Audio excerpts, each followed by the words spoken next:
Hello friends, வணக்கம் and welcome back to ஸ்னேகிதியே. இன்றைக்கி நாம் பனீர் 65 நல்ல மொறுன்னு கிறிஸ்பியாக எப்படி செய்கிறதுன்னு பார்க்கலாம் வாங்க.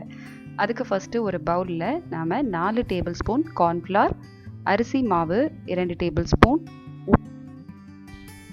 உப்பு தேவையான அளவு, மஞ்சள் தூள் 1/4 டீஸ்பூன், மிளகாய் தூள் 1 டீஸ்பூன், இஞ்சி பூண்டு விழுது 1 டீஸ்பூன், கரம் மசாலா 1 டீஸ்பூன். இதோட கொஞ்சமாக தண்ணி சேர்த்துட்டு நல்ல ஒரு செமி திக் பேட்டராக மிக்ஸ் பண்ணி வச்சுக்கலாம்.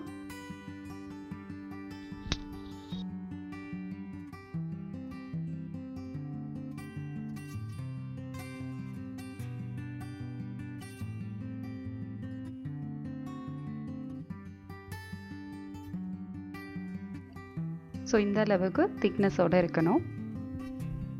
இப்போ நாம் 200 கிராம் அளவுக்கு நான் பன்னீர் எடுத்துருக்கிறேன். அதை சின்ன சின்ன க்யூப்ஸாக கட் பண்ணி எடுத்துக்கலாம்.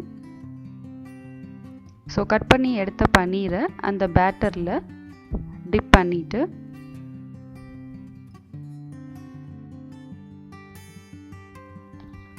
ஒரு கடாயில் எண்ணெயை ஹீட் பண்ணி டீப் ஃப்ரை பண்ணி எடுத்துட வேண்டியது தான். ஒரு சின்ன பாயிண்ட் சொல்லணும், அந்த பன்னீர் ஃப்ரை பண்ணும்போது வெளியில் இருக்கிற பேட்டர் குக் ஆகிற அளவுக்கு இருந்தால் போதும். பிகாஸ் உள்ளே இருக்கிற பன்னீர் பின்ன ஹார்டாகிடும். ஸோ ரொம்ப நேரம் அதை குக் பண்ணிட வேண்டாம், சிம்மில் வச்சுட்டே குக் பண்ணிக்கோங்க.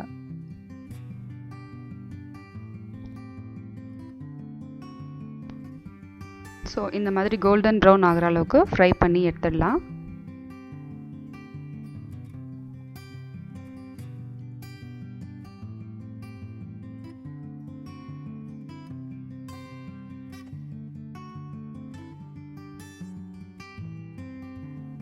ஸோ நம்மளோட பனீர் 65 ரெடி ஆகிடுச்சு.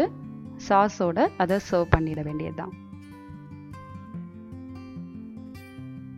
ஸோ நீங்களும் ட்ரை பண்ணி பாருங்கள். ட்ரை பண்ணி பார்த்துட்டு எப்படி இருந்ததுன்றதை கமெண்ட் செக்ஷனில் சொல்லுங்கள். நம்மளோட சேனலை புதுசாக பார்க்கக்கூடிய ஸ்நேகிதிகளாக இருந்தீங்கன்னா சேனலை சப்ஸ்கிரைப் பண்ணி வச்சுக்கோங்க. கூடவே அந்த பெல் ஐக்கானையும் கிளிக் பண்ணிக்கோங்க. And take care and bye bye. Thanks for வாட்சிங்.